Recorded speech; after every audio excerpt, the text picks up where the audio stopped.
तो हेलो बच्चों, आप लोग कैसे हैं? आई होप आप लोग अच्छे होंगे और तंदुरुस्त होंगे।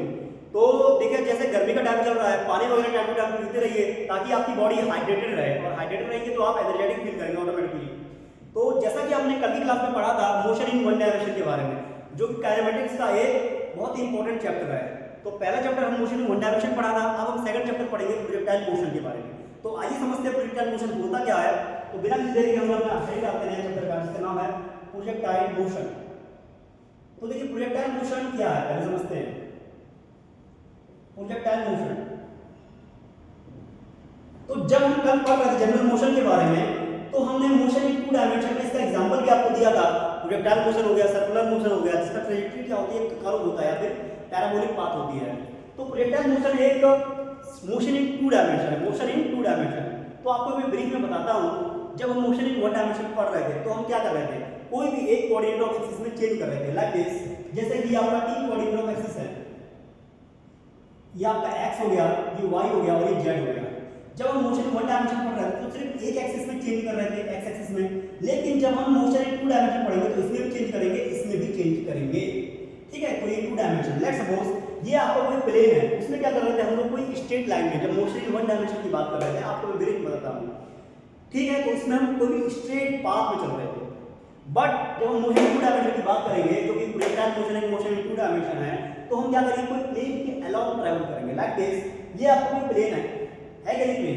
अगर मैं इस मार्कर को रखता हूं तो ये आपका टू प्लेन, अगर इसमें भी चेंज आए और इसमें भी चेंज, सपोज कर इसमें भी एक्स एक्सिस है, वाई एक्सिस है, ये प्लेन के अलोंग है, ये प्लेन है, व्हाइट बोर्ड आपका क्या प्लेन है, इसके अलोंग भी चेंज आ रहा है, इसके अलोंग भी चेंज आ रहा है। तो आपका क्या है, मोशन इन टू डायमेंशन, जिसमें दो कोऑर्डिनेट ऑफ एक्सिस को हम लोग चेंज कर रहे हैं। ये पहला कोऑर्डिनेट ऑफ एक्सिस है और ये आपका दूसरा कोऑर्डिनेट ऑफ एक्सिस है। जब हम कोई भी दो कोऑर्डिनेट ऑफ एक्सिस में चेंज करते हैं तो वो आपका मोशन इन टू डायमेंशन में आता है। प्रोजेक्टाइल मोशन एक मोशन इन टू डायमेंशन है। तो आप लोग ब्रीफ में समझ गए होंगे। अब हम इसके बारे में आगे पढ़ते हैं।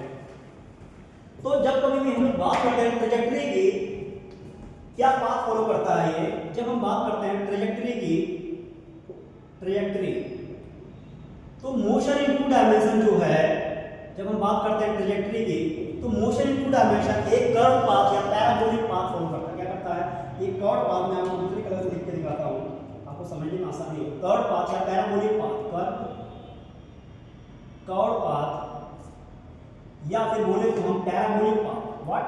Parabolic path, parabolic path follow करता है। ठीक है, हाँ समझ गए आप। कर्व पाथ या पैराबोलिक पाथ फॉलो करता है। अब पैराबोलिक पाथ क्या होता है या फिर कर्व पाथ क्या होता है? पैराबोलिक पाथ, लेट्स सपोज मैं आपको कुछ इस तरह के एग्जांपल से बताता हूं।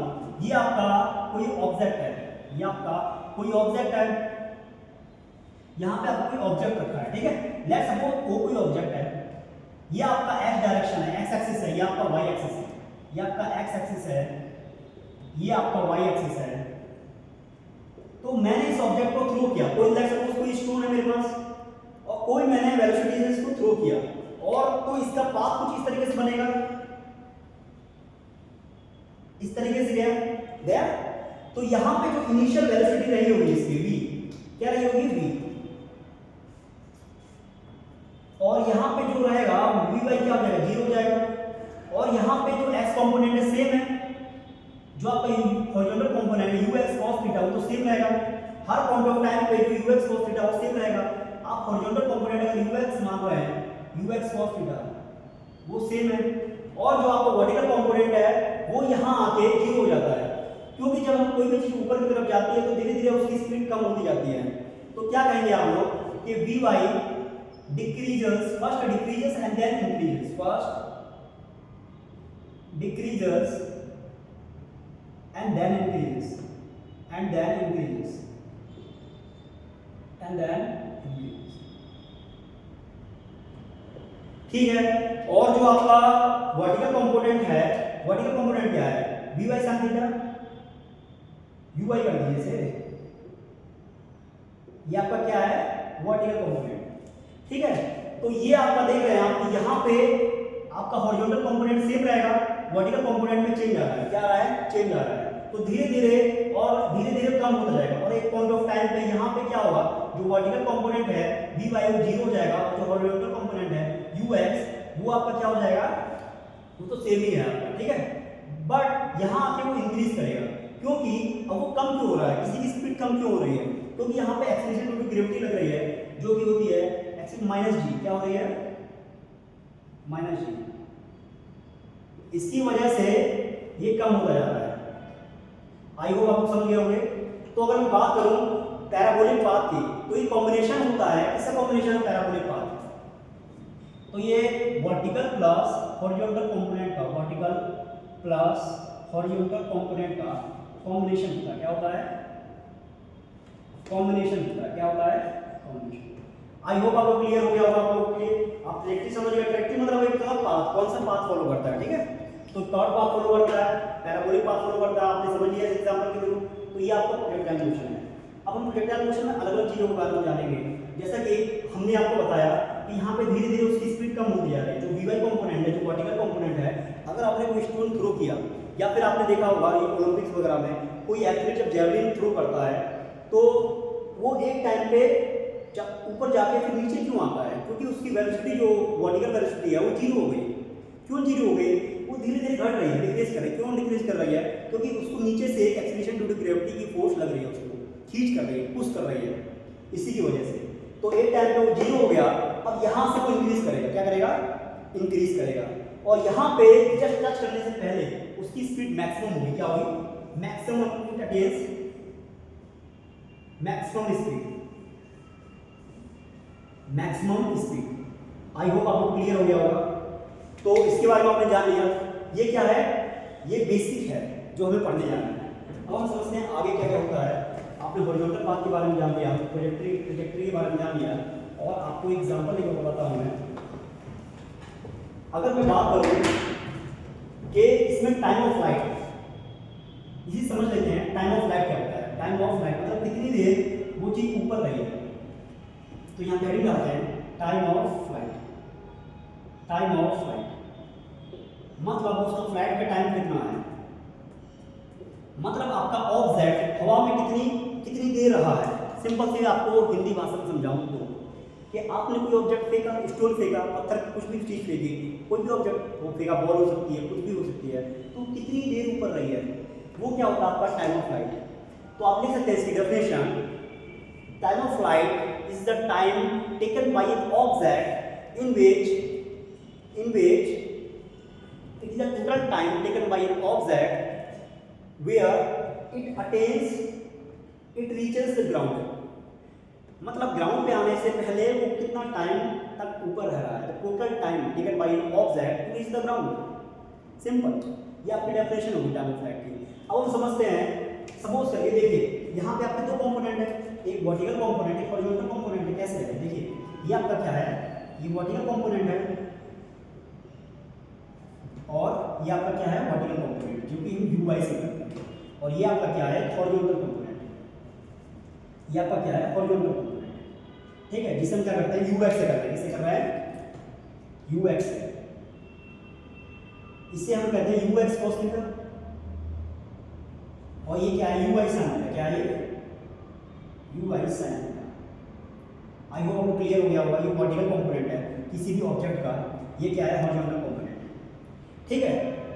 अब देखिए जब हम टाइम ऑफ फ्लाइट की बात करते हैं तो जब ऊपर रहा तो हमें, देखिए आपने देखा होगा यहाँ भी ux cos थीटा सेम है, मतलब आपका हॉरिजॉन्टल कंपोनेंट हम तो चेंज कर ही नहीं रहे ना, हम किस में चेंज कर रहे हैं वर्टिकल कंपोनेंट में।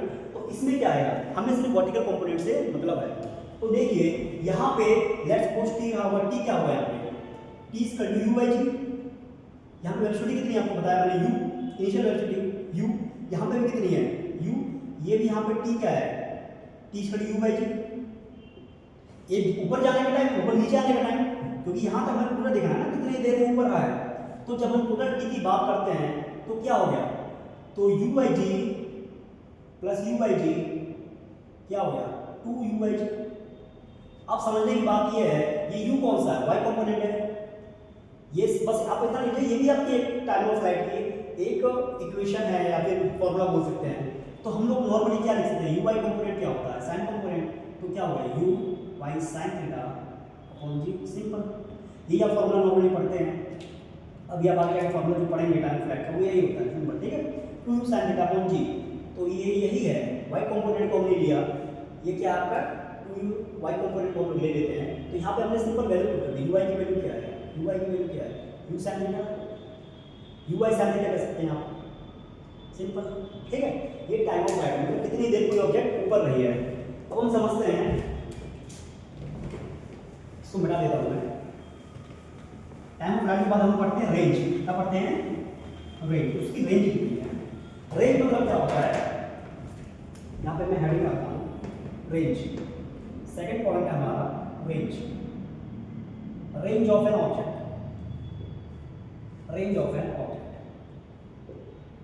मतलब उसने टोटल कितनी डिस्टेंस कवर की है, टोटल डिस्टेंस कवर्ड। मैंने जैसे कोई आपको मैं हिंदी भाषा में समझाता हूँ, जैसे कोई मैंने ऑब्जेक्ट है, ये समझ लीजिए कोई ऑब्जेक्ट है, मैंने इसको फेंका, अब ये इसमें कितनी रेंज कवर की।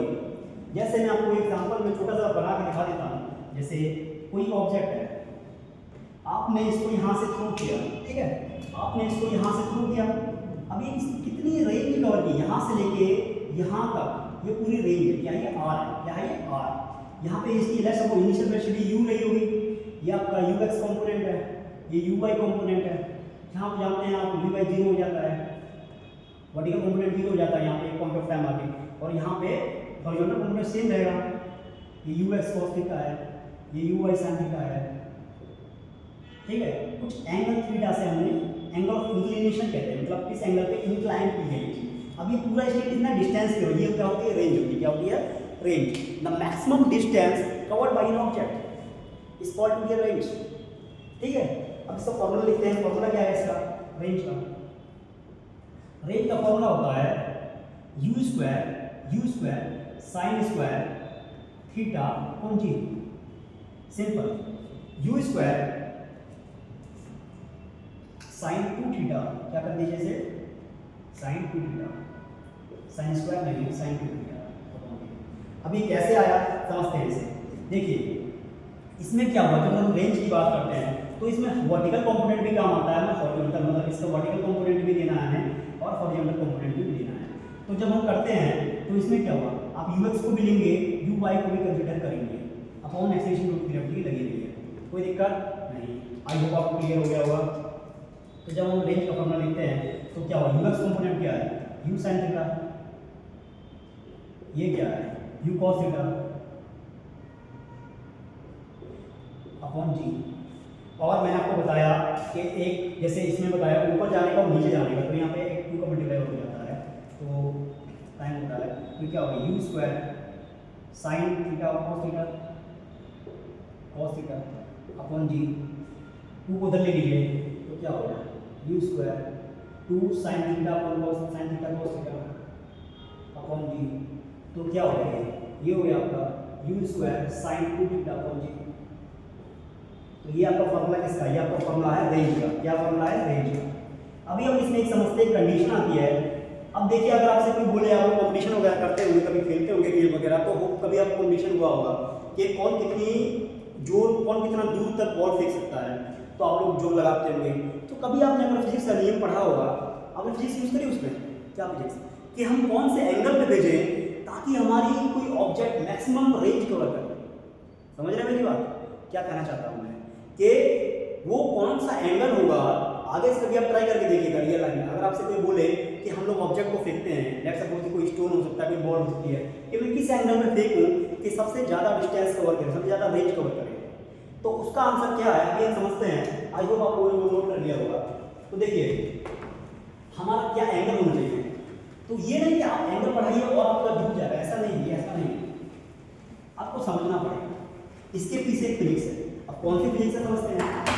जैसे कि अभी रेंज का फॉर्मूला क्या आ गया, रेंज का फॉर्मूला हमारे पास आ गया है, तो लिख सकते हैं u square sine 2 theta upon g. अब आप जानते हैं साइन की जो साइन अपने मैक्सिमम वैल्यू कब देता है, 90 में, ये रेंज का फॉर्मूला है। अगर बात करूं मैं आर मैक्स की, रेंज मैक्सिमम कब होगी, तो साइन अपनी वैल्यू कब देगा मैक्सिमम, जब यहाँ पे थीटा 90 हो जाएगा, कितना हो जाएगा, थीटा 90 हो जाएगा। 90 कब हो गया, 2 का मल्टीप्लाई तो पहले से हो रहा है, तो यहाँ पे थीटा की वैल्यू अगर मैं 45 ले लूँ, let theta is equal to 45 ली गई, तो मेरे काम बन सकता है, तो लेके देखते हैं आइए। तो मैंने यहाँ पे यू स्क्वायर साइन 2 × 45 समझे आप मेरी बात? अपन जी तो चली रहा है तो क्या हो जाएगा u square sine 90 upon g sine 90 क्या होता है 1 होता है यू स्क्वायर अपन जी।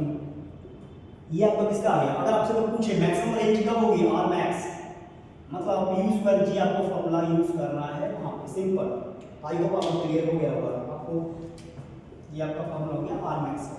मतलब आपने एक चीज समझी यहाँ से, अगर मैं कंक्लूड करूँ, क्या कंक्लूड करा, अगर आपको कोई ऑब्जेक्ट थ्रो करना है, कोई आपसे बोले कि मैं किस एंगल पे थ्रो करूँ ताकि वो मैक्सिमम डिस्टेंस कवर करे, मैक्सिमम रेंज कवर करे, ये रेंज होती है, कितना रेंज उसने कवर की, कितना डिस्टेंस कवर किया, तो आप बोलेंगे कि अगर मैं थीटा 90 होना चाहिए, ये होना चाहिए, है नहीं, थीटा होना चाहिए, हटा दिया, आपको कंफ्यूज होगा, थीटा इसको हटा दीजिए, ये जैसे समझाने को पता है, थीटा कितना होना चाहिए 45, थीटा कितना होना चाहिए आपका, थीटा मस्ट 45 डिग्री, बिकॉज यहाँ पे 2 तो ऑलरेडी था फॉर्मूले में, अगर मैं थीटा 45 ले लूँ, 2 45 कितना हुआ 90, और साइन 90 वैल्यू आप जानते होंगे, साइन 90 क्या होता है, साइन 90 क्या होता है,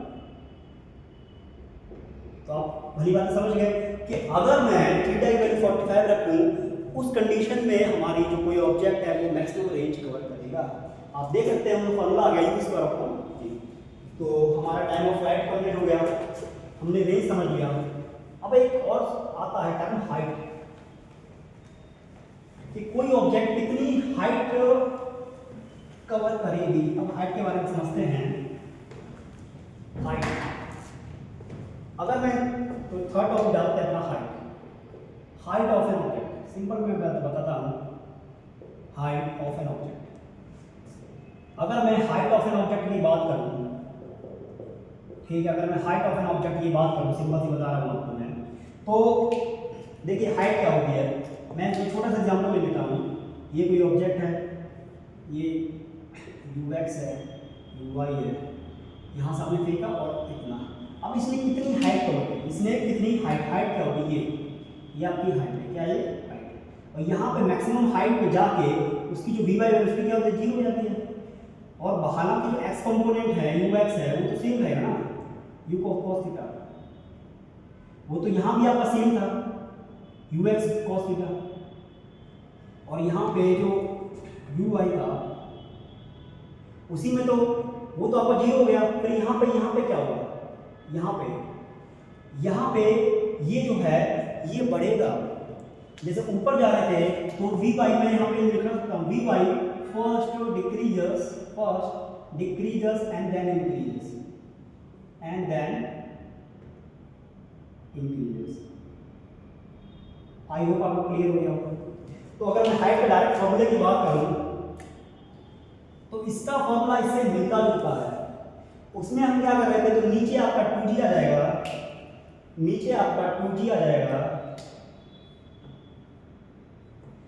ये आपका u स्क्वायर, या क्या हो जाएगा u square sine square theta, क्या हो जाएगा u square sine square theta. ठीक है, आई होप आपको क्लियर हो गया होगा।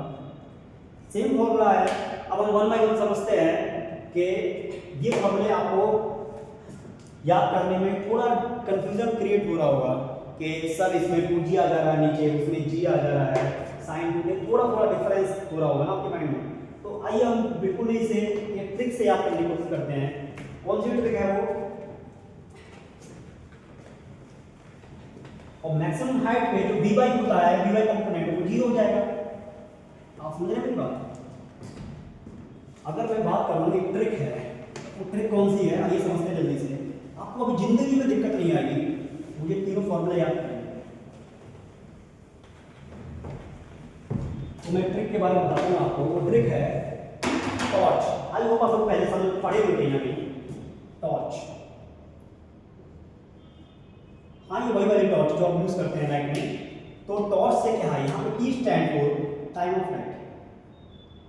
कोई ऑब्जेक्ट कितनी देर हवा में है उसका फ्लाइट का टाइम कितना है। R range for range of an object, range of N